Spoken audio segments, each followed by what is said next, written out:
Dibawakan oleh penaja utama jelajah jiwa SME, Unify Business, rakan digital pilihan anda.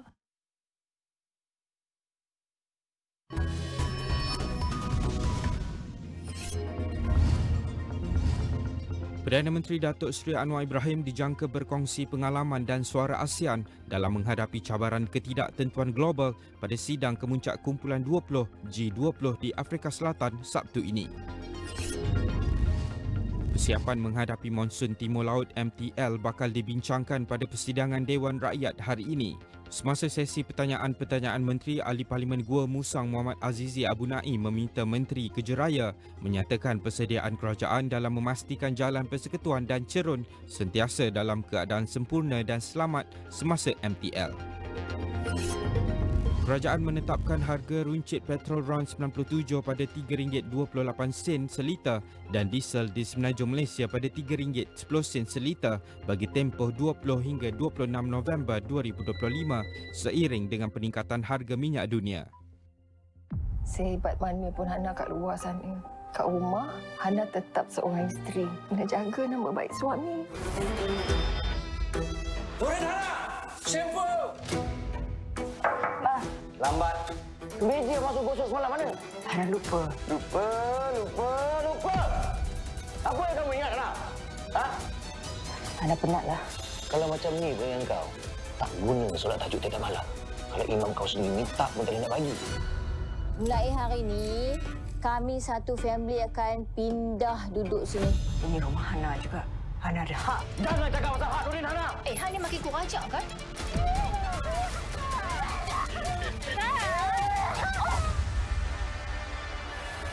Okey? Ya, okey. Amin tu kena cari isteri cepat. Maknanya aku berjiran dengan dia ni. Saya Armin. Bahagia yang tertangguh di Astro dan Astro Go.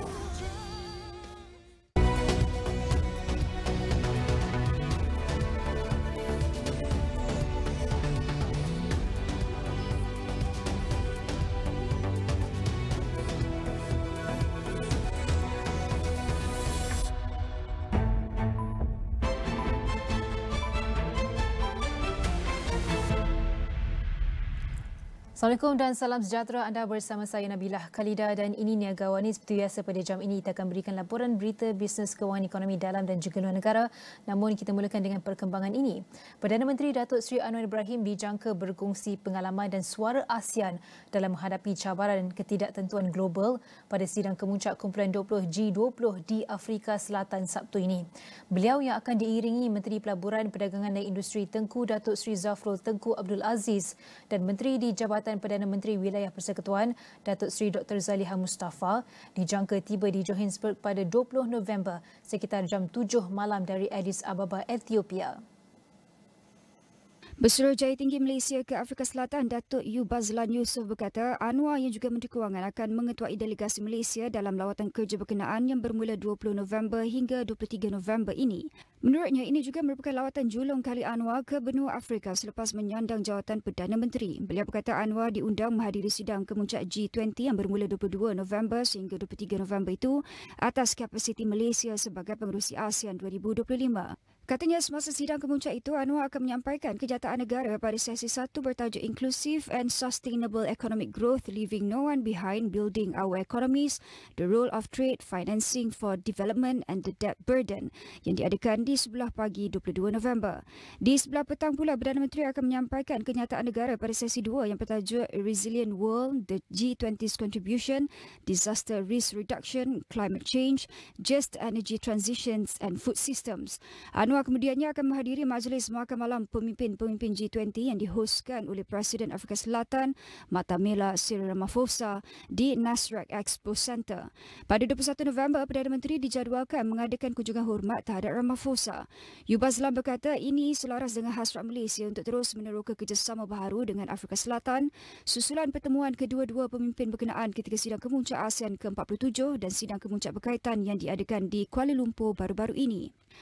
Menurutnya, Anwar turut dijadualkan bertemu dengan naib Presiden. Selain itu, Perdana Menteri juga akan mengadakan pertemuan dengan komuniti Islam, pemain utama industri tempatan selain sesi ramah mesra dengan kira-kira 120 orang diaspora Malaysia di Johannesburg. Anwar juga akan ditemubual oleh seorang pensyarah universiti, penyampai audio sia dan aktivis terkenal yang akan menyentuh beberapa isu termasuk hubungan Malaysia Afrika Selatan, isu Palestin, aspirasi Malaysia menjadi ahli penuh BRICS dan reformasi tadbir urus global. Pada hari terakhir lawatan, Perdana Menteri akan menghadiri sesi 3 sidang kemuncak G20 yang bertajuk A Fair and Just Future for All Critical Minerals, Decent Work, Artificial Intelligence. Beliau dan delegasi Malaysia kemudiannya akan bertolak ke Nairobi, Kenya bagi lawatan rasmi yang juga merupakan negara terakhir dalam siri lawatan ke benua Afrika itu. Kerajaan menetapkan harga runcit petrol RON 97 pada RM3.28 seliter dan diesel di Semenanjung Malaysia pada RM3.10 seliter bagi tempoh 20 November 2025 hingga 26 November 2025 seiring dengan peningkatan harga minyak dunia. Kementerian Kewangan dalam satu kenyataan berkata, harga runcit petrol RON 97 dan harga runcit diesel di Semenanjung Malaysia masing-masing dinaikkan sebanyak 3 sen. Sementara itu, berdasarkan penetapan harga runcit produk petroleum secara mingguan menggunakan formula automatic pricing mechanism, harga runcit petrol RON 95 tanpa subsidi kekal pada RM2.65 seliter. Harga runcit petrol bersubsidi RON 95 di bawah budi 95 kekal pada RM1.99 seliter, manakala harga runcit diesel di Sabah, Sarawak dan Labuan juga kekal pada RM2.15 seliter. Kerajaan akan terus meneliti dan melaras harga runcit petrol RON 97 dan diesel berdasarkan perkembangan pasaran minyak dunia semasa, namun keutamaan tetap diberikan kepada kestabilan harga.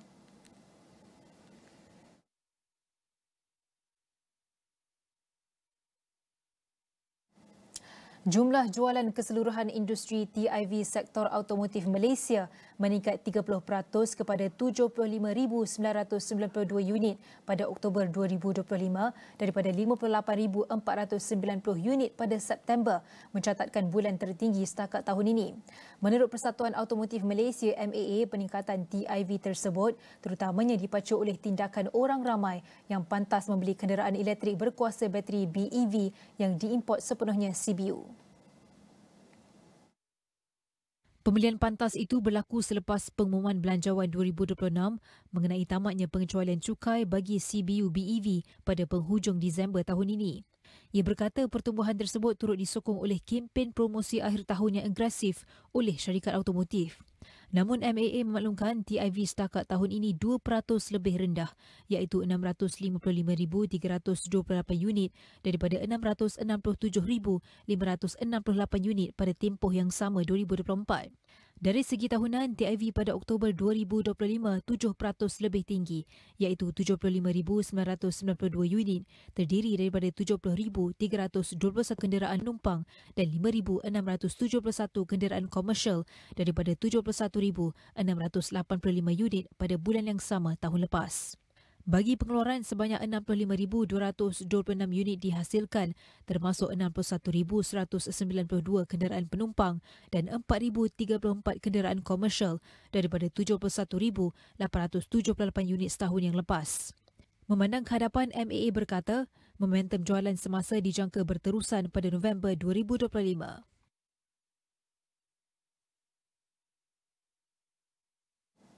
Baik, ekonomi Malaysia terus menunjukkan pemulihan berstruktur apabila akaun perkhidmatan negara mencatat lebihan 0.7 bilion ringgit pada suku ketiga 2025 sekaligus menamatkan rekod defisit yang berlarutan selama 14 tahun. Perkembangan itu dilihat sebagai antara petunjuk penting kepada peningkatan ketara aktiviti ekonomi domestik termasuk sektor berkaitan pelancongan, teknologi serta perkhidmatan profesional dan juga digital. Namun di sebalik angka yang kelihatan cemerlang, timbul persoalan adakah ini tanda pemulihan struktur atau sekadar one-off boost daripada faktor luaran dan juga lonjakan pelancongan. Jadi untuk mengulas selanjutnya kita bersama pengarah program MBA Putra Business School PBS, Profesor Dr. Ahmad Razman. Assalamualaikum, selamat pagi Prof. Kalau kita nak tanya pandangan Prof, adakah trend ini membuktikan real structural improvement ataupun sekadar pantulan pemulihan global yang tidak boleh diulang, dan apa bukti paling kukuh untuk menyokong salah satu daripada naratif ini? Silakan Prof. Ya, Nabilah, sebenarnya apabila kita melihat prestasi perdagangan Malaysia yang mencatatkan peningkatan yang ketara pada tahun ini, dan berkembang sebanyak 13.6% berbanding bulan lepas.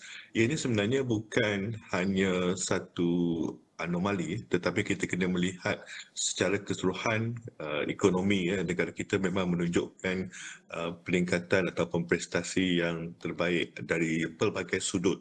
Pertama, selain daripada imbangan perdagangan yang kekal positif sejak 66 bulan berturut-turut, kita juga melihat pencapaian prestasi ringgit yang terbaik berbanding mata wang dolar Amerika Syarikat dan juga mata wang negara ASEAN.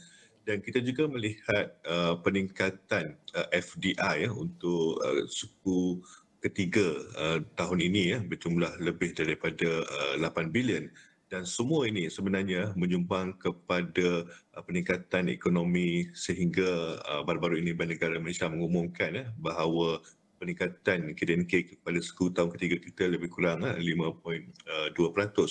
Dan apabila kita tengok semua indikator ini, ianya bukannya disebabkan peningkatan dalam sektor tertentu, tetapi menunjukkan fundamental ekonomi yang lebih kukuh, lebih kompetitif atau pemberdaya saing untuk tahun ini berbanding tahun sebelumnya.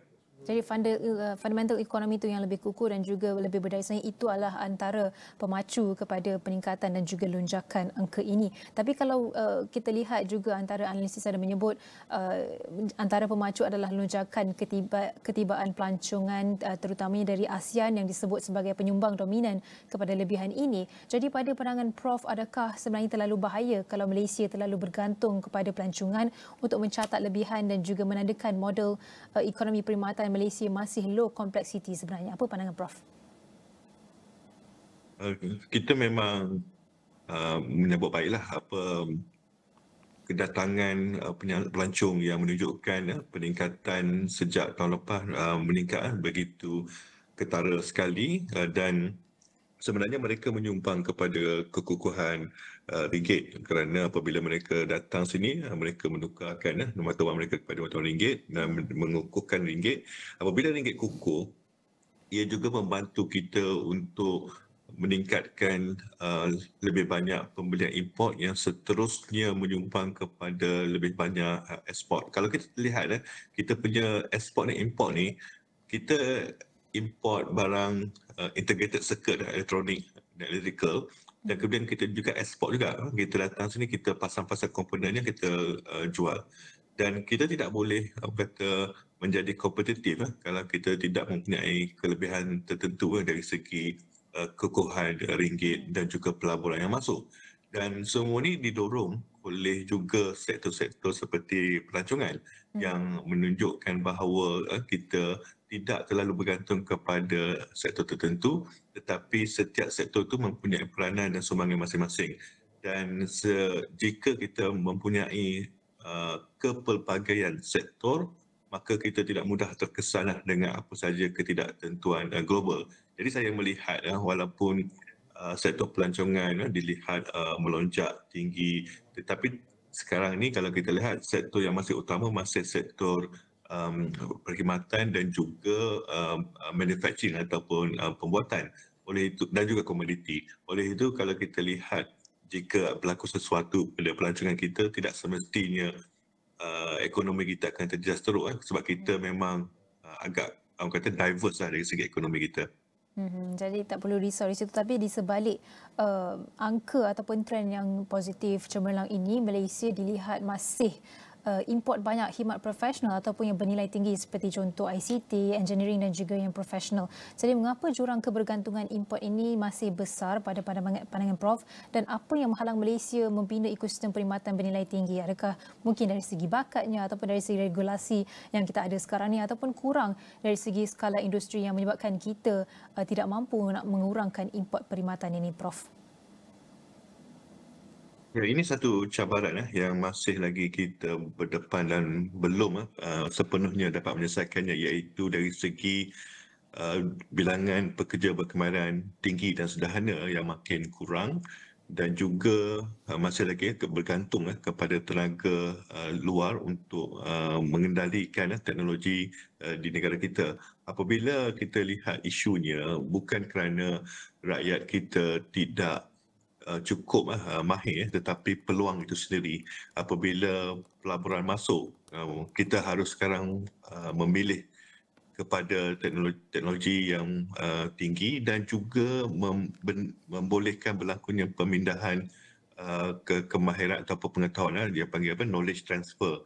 Kita mesti minta supaya mana-mana pelabur, mana-mana syarikat yang mahu membuka syarikat di sini ataupun kilang di sini harus orang kata memindahkan kepakaran itu kepada pekerja kita supaya pekerja kita sendiri yang mampu mengendalikan mesin ataupun sistem yang disediakan.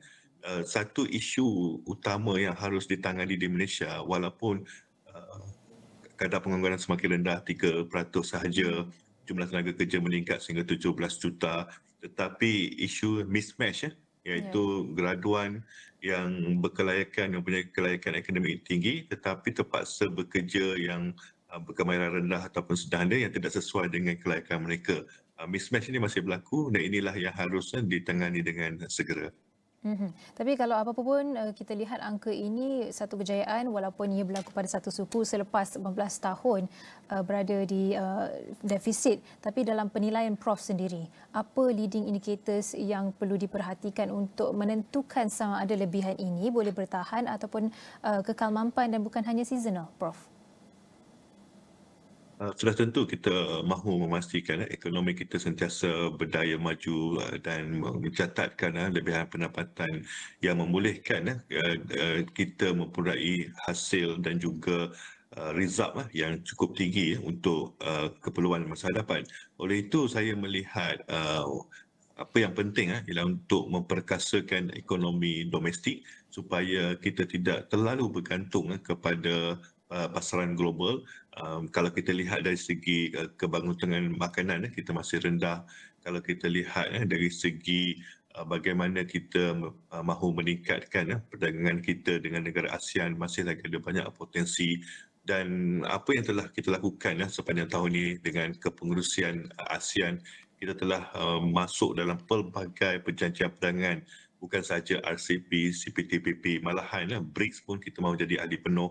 Dan tak termasuk juga kalau kita lihat perjanjian ASEAN dengan pelbagai region ataupun blok ekonomi. Semua ini penting kerana kita mahu meneroka lebih banyak pasaran, membuka lebih banyak sektor, terutamanya sektor digital, teknologi tinggi. Dan saya melihat semua ini adalah sesuatu yang akan menunjukkan hasil untuk sehingga tahun ini dan juga tahun yang akan datang dan seterusnya. Dan Malaysia juga telah membuka mata dunia di mana kita juga mampu sebagai salah satu negara yang berada di Asia Tenggara dan juga antara negara dalam blok ekonomi ASEAN. Dan kalau kita lihat sekarang dengan ketidaktentuan global, perang dingin dan juga perang di Asia Barat, kita lihat ekonomi China juga mungkin lebih perlahan sedikit. Apa sebenarnya risiko ataupun senario global yang boleh buat perkhidmatan Malaysia kembali ke defisit, Prof?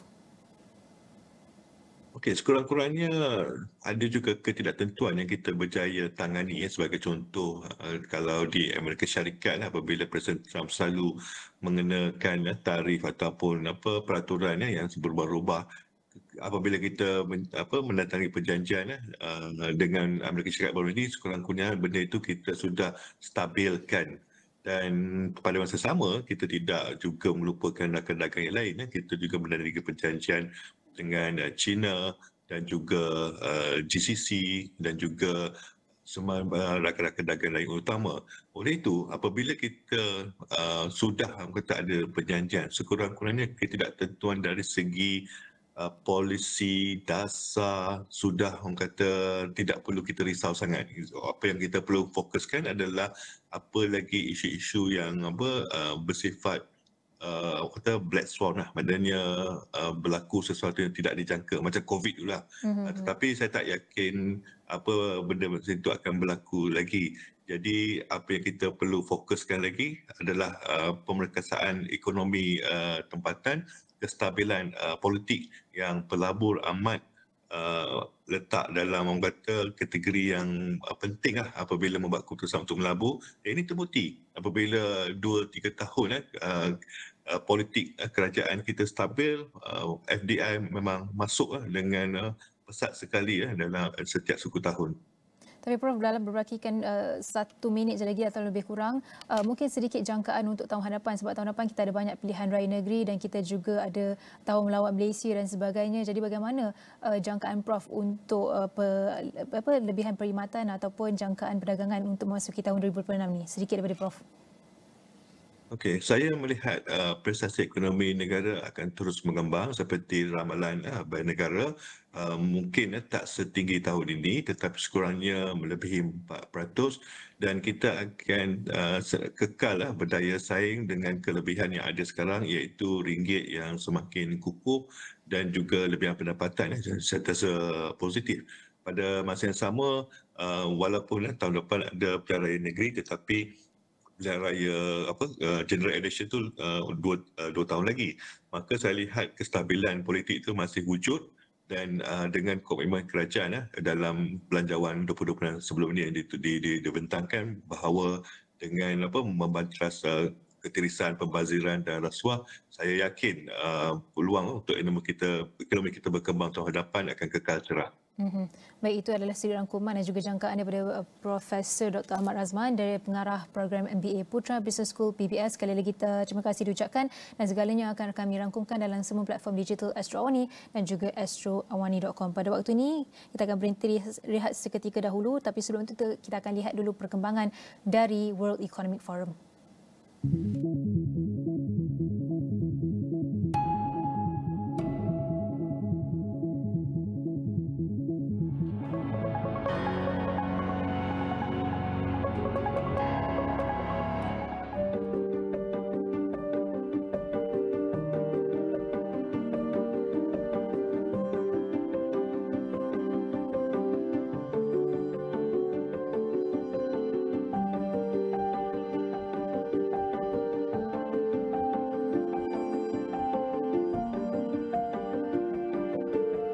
It's the warmest temperature on Earth over the past 100,000 years. It's a very, very severe danger point for extreme events affecting billions of people across the world, but also that we are approaching tipping points that may be crossed already when we breach 1.5.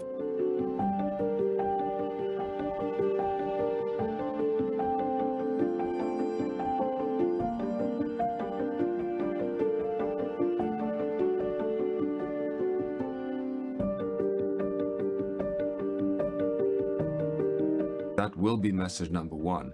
We need to take away the pressure causing the temperature rise.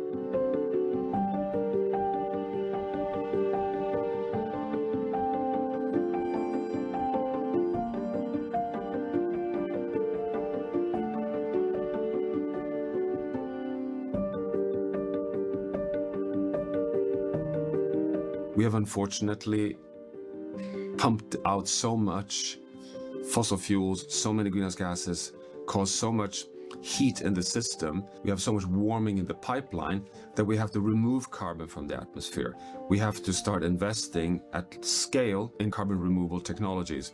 So all forms of carbon capture storage, direct air capture, ways of technologically remove carbon. And we also have to do this in practices that involves afforestation and removal through biological means.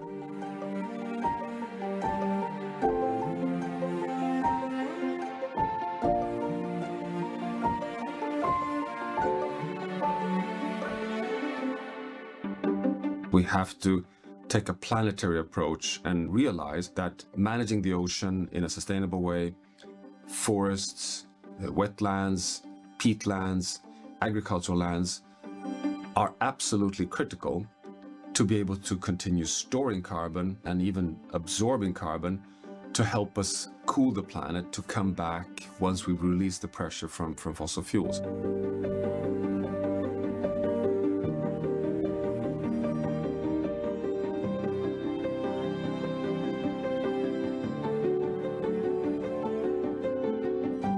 The best scenarios, best meaning if we are really able to reduce emission of fossil fuels, start the phase out of oil, coal and gas, and start returning within the safe operating space on the nature boundaries of the ocean, biodiversity, land, nitrogen, phosphorus and fresh water, then we have a chance of minimizing the overshoot so that we don't exceed 1.8 degrees Celsius to then come back within 1.5 degrees Celsius by the end of this century.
How do we create a different type of accounting system that does place value on the positive things and not just nature itself as a positive entity, but also how do we get the financial system to reward actors who are contributing to positive nature outcomes, which ultimately help economics and business flow.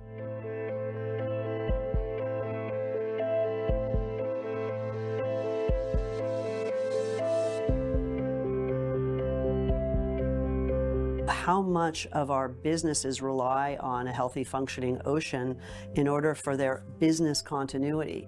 And if the ocean is mitigating global warming, if it can't do that anymore, what's going to happen? More and more extreme weather events. That means business interruption, real economic disruption and financial leakage. So if we have that lens, all of a sudden, what do? We want to do everything in our power to make sure that the ocean can continue to function that way so that our businesses can function. Part of the solution for true sustainability and our own survival and mitigating climate change and creating a healthy planet, all these things that we know very well, we also need to think about what we place value on. And today, the systems don't place value on nature in any way that the economics, make sense. One area that has been missing from a lot of the dialogue and the equation is taking the very, very sage wisdom of indigenous communities who have been operating in their communities incredibly effectively and very sustainably over a long period of time. A lot of the knowledge that's embedded in those communities has not necessarily been incorporated into the systems thinking. If we can bring that knowledge in, that has enormous value for all of us to think about as we move toward more sustainable and regenerative practices.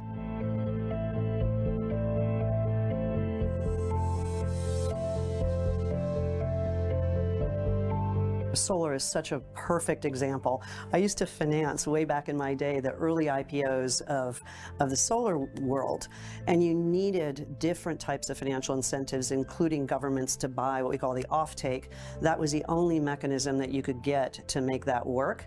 But once that started to reach a certain economy of scale, then, as I say, those market forces took over, and now that cost curve has come down 70, 80, 90%, and is for sure these days cheaper for per unit of energy produced in solar than it is for the fossil fuels alternative, and that's when it really scales.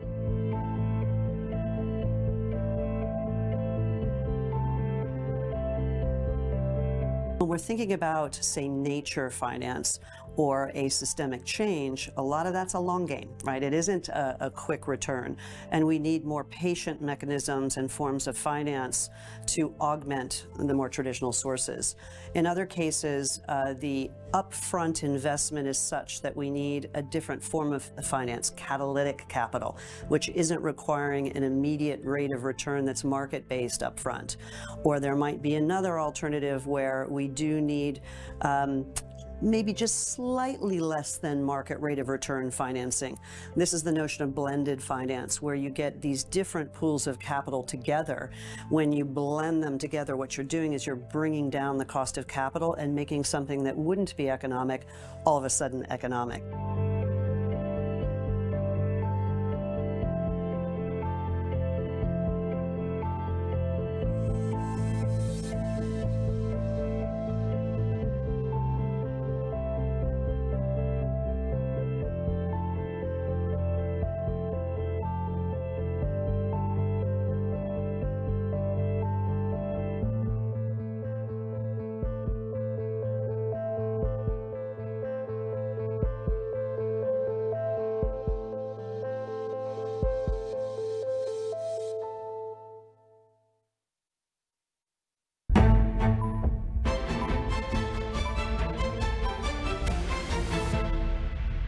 Kini anda boleh stream hiburan terbaik Asia dengan view di Astro.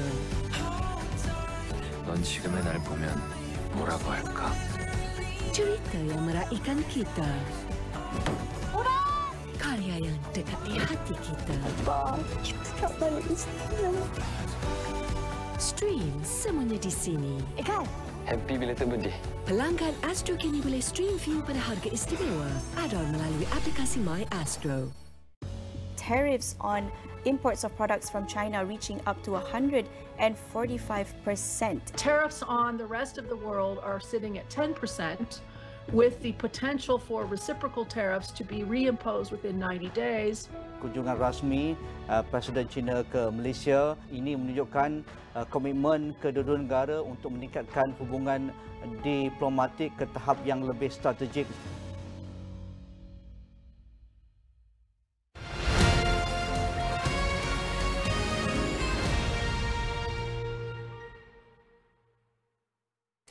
Thank you for joining us. This is The Economy with me, Ibrahim, Sani. Let's take a look into AI, or artificial intelligence, and how it is shaping payments and transactions online.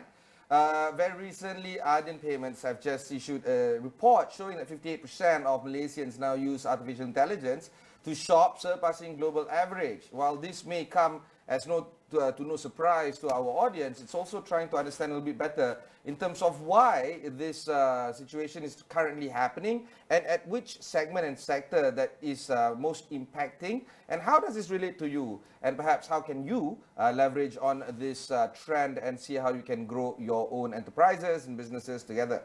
Joining me is none other than a good friend of the show, Lee Sun Yen, the country manager of Adyen Malaysia.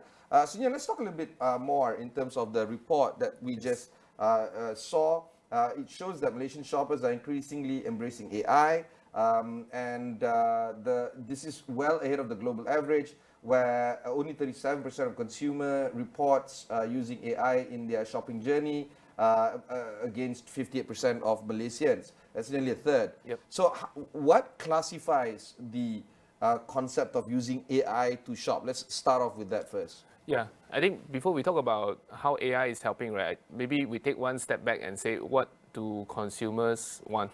Right? At the end of the day, consumers, they're out there shopping, and you think about given the current situation with economy, there's a bit of pressure in terms of spending. People tend to be a bit more diligent. They want to be more informed. They want to have choices. So, and you fast forward it back to now, right? What happens is, what are the tools out there that would help them in order to make that decision? And when we think about it, yes, it used to be a Google search, it used to be surfing through different mobile apps or different brands and all. But now with AI, it's much more convenient because the tools actually help them do what they've been doing manually, and cut through all the noises, cut through all the sales biases, all the advertising and all. And it's because it's AI, right? It's artificial intelligence. It is able to do more than just taking an instruction. It is actually understanding what the user is asking for, and is actually prompting questions to find out more. What do you want to know about this product? And able to present it back to the consumer in a much more informative way, much more meaningful way that they can make a decision. That can be very, very enticing for a consumer because it cuts down my time. It also helps me filter through all the noises. You know, I attended the CES, the Consumer Electronics Showcase in Las Vegas in 2015, maybe 2016, close to 10 years ago, if not 10 years ago. The Consumer Electronics Showcase at that point in time shows brands like Samsung, like Sharp and the like. They say that the fridge will never be empty, quite literally. So if the fridge is smart enough to know that, you know, you buy staples like milk, eggs, and which type of eggs, and what brand of milk that you like, and so on, when the level goes low, the process is that it gets replenished accordingly. And you know, you just need to buy the vanity products or the items that you might not necessarily use on a daily basis. And it was revolutionary 10 years ago. Have we arrived at that stage in 2025 where people just, you know, whatever that they need is already there because of the AI enablement? So from the report, what the consumers are telling us, right, more than half of them are actually using AI tools or AI chatbots to do the assistance on it. But if you think about it, you and me as a consumer, we are still prompting them, we are still having conversations. But what the market is doing now, what we see is that eventually something called agentic commerce is going to come into play, whereby it's a new channel.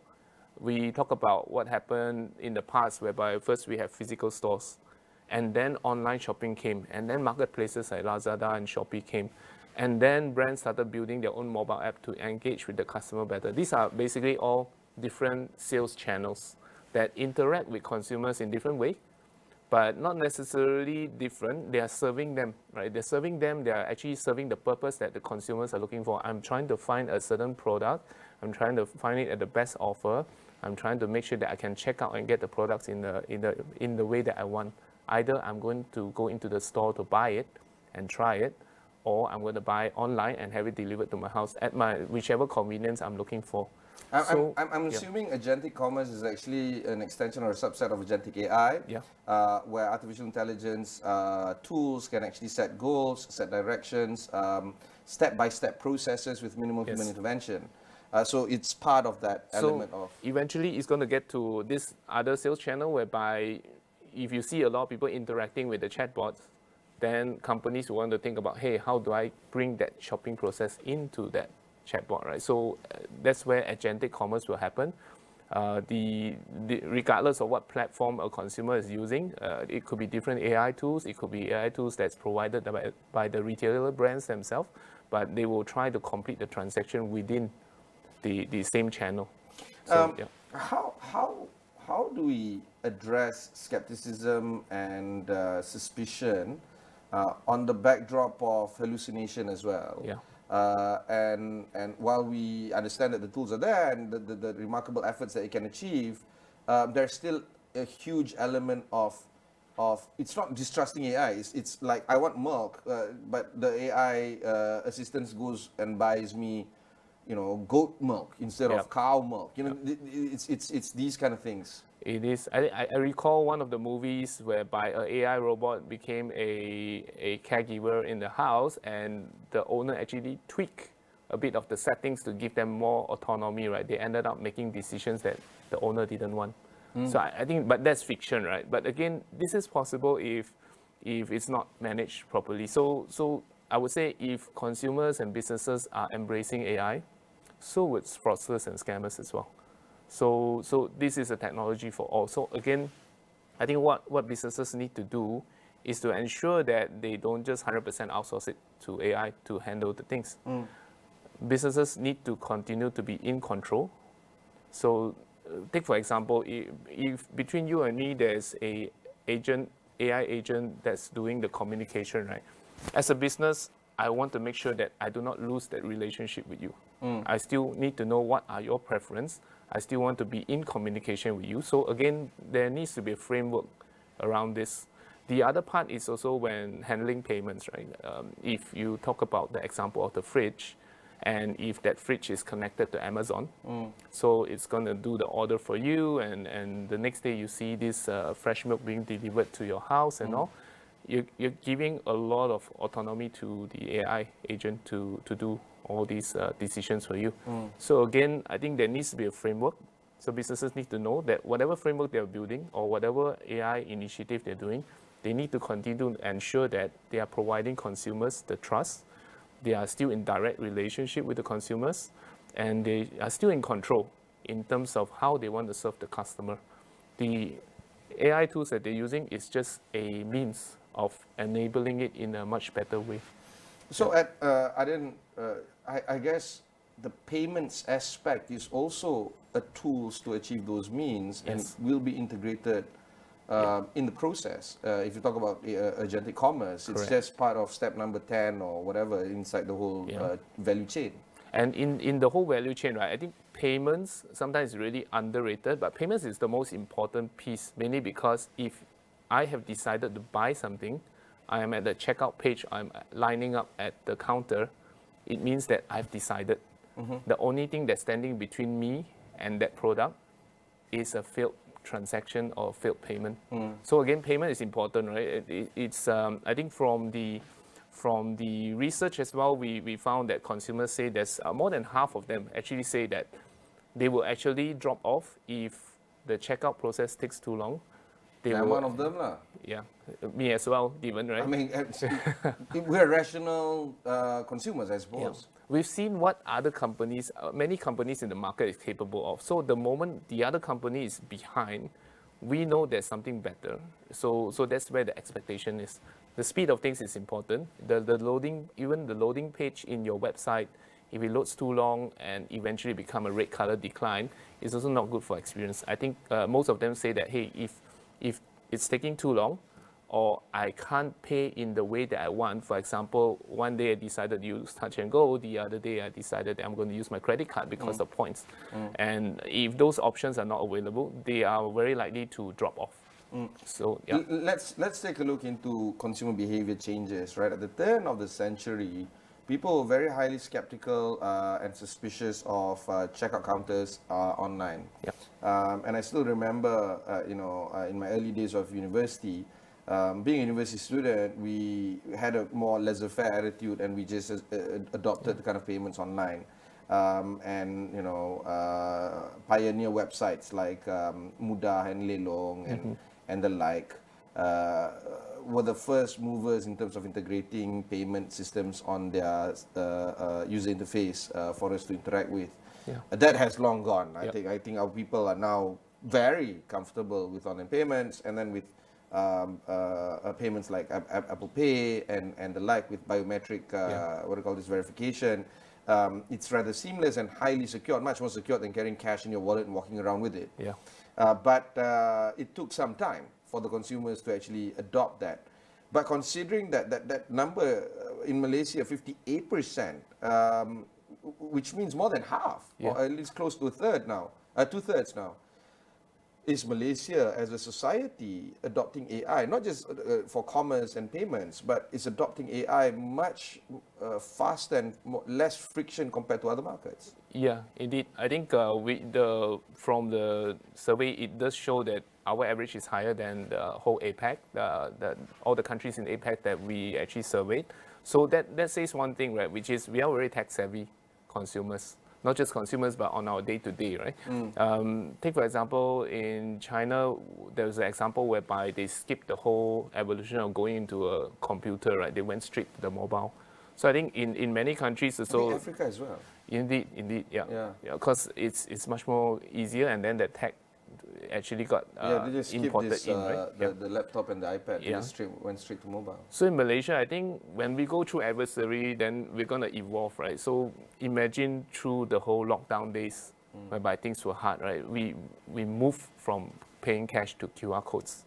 We pivoted very fast. So I think the moment you're put into the situation whereby there are better solutions and people are embracing it, it will move very fast. But that depends on three parties, right? One, of course, is the consumer themselves.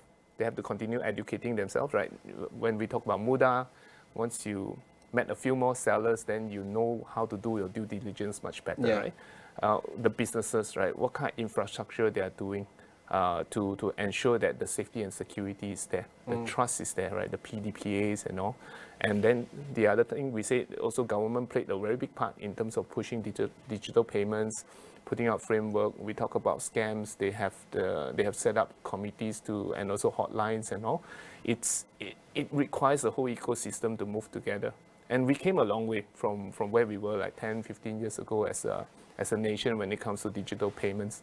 And it's going to continue to evolve even better. The way I look at it is the next two areas of growth when it comes to digital payments and AI assistance in terms of how we consume products would be big ticket items that involve, say, for instance, governmental ministries and large corporates where they can transact billions of ringgit in a single transaction, for instance. That's one area that is going to see some hyper growth of digital payments. Another area is on healthcare and insurance, any form of insurance, health insurance, car insurance, whatever. Those two sectors, I don't know what is the adoption rate like when it comes to digital seamless payments. There's still a lot of, say, for instance, for governmental billings, 1,001 verifiers that go along the way. But I'm sure if we have the guts for it, we can just, move it over to digital, because what's the difference me going for, digital analog signatures of 10 people when I know I can do this digitally in a much more secured fashion through biometrics and so on. If I have cleared you and your colleague as the verifier, off we go with the payments. But there seems to be some friction in these two spaces. What are your thoughts on my view on this one? I think so for Adyen, we're very much serving a lot of enterprise customers who serve consumers, right? When it comes to that part that you mentioned, it's a bit more of a B2B kind of setup. Or G2G or G2B, something yes. like that. Yeah. In general, there is a lot of initiatives, right? There are governments who are talking about digital currencies to speed up the process. There's talk about fast payment. There's talk about PayNet working with different government-linked payment schemes in the other countries to connect, fast payments and instant payments kind of things. It is really positive. Just that I think payments is probably one of the oldest industry. Yeah. Right.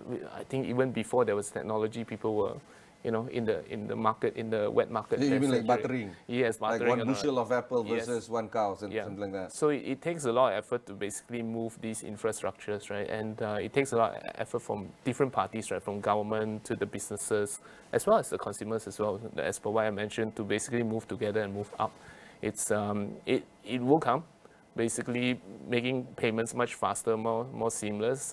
Maybe one day, I mean, like as sometimes I run some business at the side, right? I wouldn't want to give a 30 to 60-day credit term and things like that, right? If instant payment can happen, it makes transaction much more faster. It makes operation more efficient as well. So, this then ties up to my earlier thought when you shared, say, for instance, you're the seller and I'm the buyer. You still want to have some sort of connection with me, but on the buyer side, with agentic commerce and with unified AI or unified commerce. The AI will assist me in getting the best product at the cheapest price at the quickest time to deliver those products. And that might not necessarily be you, seller A, it might be seller B, and the sellers would be at a disadvantage because not only do they have to cut prices and increase, shorten fulfillment time, you guys are in competition with each other, so it's a race to the bottom, isn't it? Yeah, I think if, let's say if you talk about retailers, if they can't offer anything else, right, then it's always a promotion, it's always a discount, it's always the race to the bottom, right? I think you take one step back, right? We think about what retailers need to do. Retailers will think about, okay, how do I serve my customer better? It's not just about the cheapest price, right? How do I serve them better? How do I relate my brand to them? How do I give them the best experience that they keep coming back to me? So I think those are key and core to retail. And it's agentic commerce or AI is probably just one of the many channels. We talk about when online shopping happened, maybe the stores will not be relevant, but fast forward 20 years, stores are still there. Stores are still so relevant. We are humans, right? I think if I wanted to buy a fish from the wet market, I need to go and smell it. I need to go and look at the ghee and all, right? It's hard for me to buy it online. If there's a suit that I want to buy, I wouldn't buy it online. Or if there's I think physical stores is still very relevant. The texture, whatever. Indeed. So each of these channels serves the customer in different way. Online is for speed and convenience and being omnipresent wherever they are. Especially on commodity products like eggs or milk or chicken. Yeah. But the rest, So I would say, okay, online channels serve a certain purpose. It could be just to tell you, hey, that stock is available in this store, so maybe you can go there. Or you can immediately, out of convenience, buy it and deliver. So that's one example how one channel serves them. Fast forward, last few years, social commerce came up, right? People are not too convinced looking at this as a static picture. They want influencers to show them, try it on and all. You're talking about TikTok Live and the like. Yeah, and now we are talking about AI being another channel for sales. But all these channels are supplementing each other. So it will not replace, but it's just more channels will start coming up. Some channels will die, some channels continue to evolve, but they are always relevant in different ways because they serve different function in the whole retail process. Now talk to me about unified commerce and the idea of it. Okay, so we talk about businesses who say, hey, I have a website, I have a mobile app. Let's say I build an agentic commerce, I have an AI agent that helps with the shopping process and all. I have a storefront, and I'm actually omni-channel. I'm present in many channels, but I'm not necessarily unified. So buying online, you have to return it online through Ninja Van. You can't bring it into the store to exchange for something. Or maybe trying to buy something online and that stock is not available. does the system actually check if any of the other store has this inventory and help to deliver it, or ask you to pay first and collect it in store? So that's basically cross-channel experience. And some businesses can do it. They're already there, ready. Some businesses can't because, again, in front of all these channels that they're operating, at the back, it's all separated. It's in silos, or the systems are not talking to each other. And even if they're talking to each other, they might not be talking to each other real time. Yeah, I was about to ask that. Yeah, so you snapped the words out of my mouth. What about real time and lag of conversation? I could return the good to a store, right, and say, can you process the refund immediately? Say, okay, we can't. We'll inform you in 5 days' time, because they were just a collection center. It's still going back to and they have no authority even to talk about refunds and the like. Correct. That will be dealt with another team and so on. Correct. So a lot of times we put humans behind all these processes to make it as seamless as possible. But if you have a unified system, meaning your online systems are talking to your stores are talking to the agentic AI, and and social commerce, all right, they're sharing the same inventory, or they even provide the same experience. When I say same experience is, if I collect points online, right, I should be able to use it in the store, or vice versa. Or if I buy something online, I should be able to go into the store and say, hey, this product isn't good. Can I return it? There's a 7-day return policy, and can I exchange it straight away? So from the survey, businesses actually reported consumers who were allowed to return goods in store actually end up spending more when they were exchanging it or returning the goods in the store. So I think that's what consumer appreciates, right? Nowadays, consumer don't just want to buy the product. They want to be able to relate to the brand. They want to be able to have a good experience with the brand. That is also why some of these retailers you're seeing, they have an ice cream shop in their retail store. Decathlon, you can just play basketball and play ping pong. It's experiential, right? Because they let you try the product, and then you can buy it and live with it. If you walk into a Sephora, they have small little salons in every corner now, whereby you can try out some makeups and all. Or me as a father can sit down and my daughter tries out all the makeup. So it's quite convenient for So I think in Singapore, one of the brands that we work with, Love Bonito, actually has a parent area. So the father is actually sitting down there with the kids while the wife is trying out all the clothes. Yeah, everybody's happy. Yeah. Okay, 2 areas before we conclude our conversation. Clearly, the market is adapting it and adopting it. Clearly, the providers and the sellers are all for it. The 2 areas I want to talk about is, number 1, infrastructure readiness, and how much do you think that businesses are ready to invest in. That's one area. Another area is in terms of talent, and how does talent readiness stack up against market and industry needs, considering that this is a trend, and by the looks of it, it's an unstoppable trend right now. So where do we stand from your point of view when it comes to these 2 elements? Okay, so on the first part, we did ask a question during the survey, and more than 50% of the businesses say they are already investing into bringing in better experience in the store. So from my observation, international brands, they are able to scale much better, because one same technology that they implement, it could be rolled out to multiple countries. So that's how Adyen has been working with a lot of the international brands. The moment you see a Uniqlo in Europe having a self-checkout kiosk, then you see it in Singapore, you see it in Malaysia. It's the economy of scale. They're able to scale up much faster. So you will see international brands who have much more centralized strategy to roll out these technology much faster, because again, cost is more optimized. They are sharing the cost among the countries. Then you see the much more locally operated brands, right, whereby they would be very much leveraging on good partners to implement that. Because as a retailer, I'm good at what I do. I can sell products, but I don't necessarily have 20 IT people behind me advising me what kind of solution and system to implement. It's a bit more heavily reliant on my point of sales partner, reliant on my e-commerce partner, or even reliant on payment partners like us to make sure that the systems get unified. So it's an ongoing topic. I was at the e-commerce and retail summit last week, and what I hear from a lot of leaders on the retail side is they are looking into it. But again, it is an industry that has been around for a while, right? Changes, I think one of the CDO actually quoted that it's not a digital transformation project.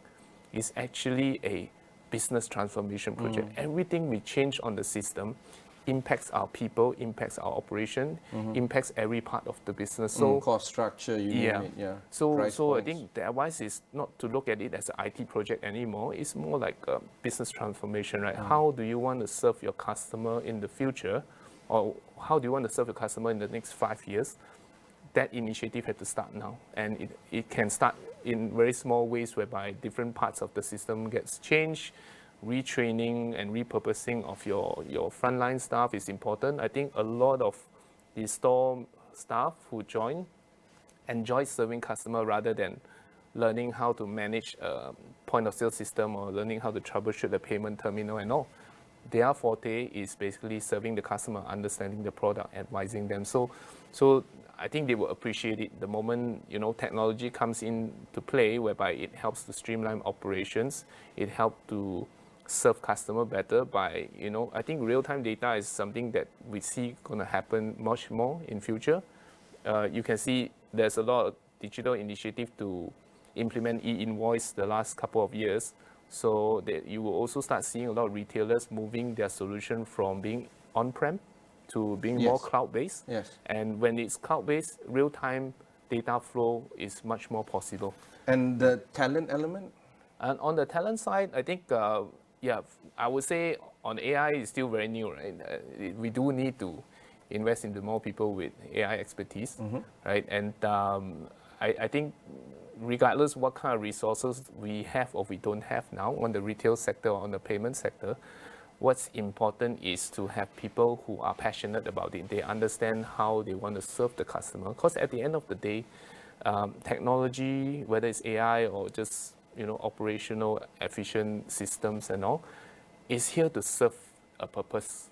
And it cannot be an IT-driven project whereby, hell, we're going to do this, and this, but actually consumers and also the staff didn't ask for it or didn't say that this is a problem statement. So again, we need resources who are well familiar with what retail is doing and where retail is going, who understand what consumer needs are and how that need is evolving through multiple channels, through unified commerce. Then they have a case of understanding, okay, what kind of solution I need to put in place in order to serve my customer better. Thank you very much. That was Lee Sun Yen, the Adyen Malaysia country manager. If you want to learn more, just head on to Astro AWANI and find out more there. Until then, thanks very much for watching. Catch you in the next one.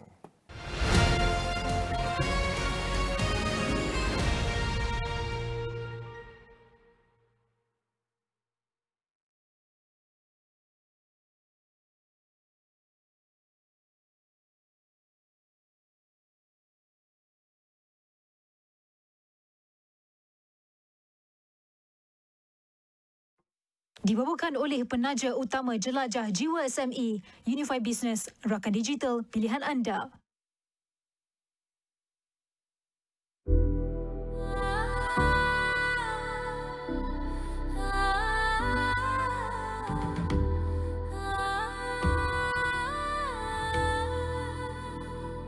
Semboyan berlagu dari Kinabalu, panggil pulang rohani diaspora.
ada yang perdebatan bahawa GST perlu dikembalikan semula kerana ada yang mempertikaikan bahawa SST itu tidak efektif. Isu buruh kanak-kanak bukan sahaja dalam bentuk fizikal tetapi juga bentuk moden yang lebih licik dan juga terselindung. Kita tengok buruh kanak-kanak dan ada juga buruh paksa kanak-kanak. Kumpulan FB dikenali sebagai grup budak-budak sekolah rendah yang didakwa menyebarkan gambar remaja perempuan tidak senonoh telah pun ditutup.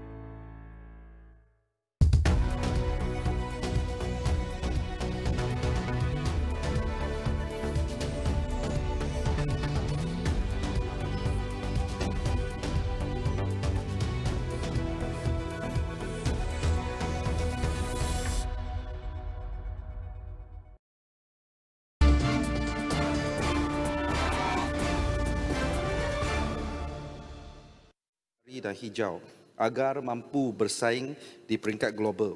Plan Hala 7 Teknologi dan Ekonomi Hidrogen HETR yang menyokong Plan Hala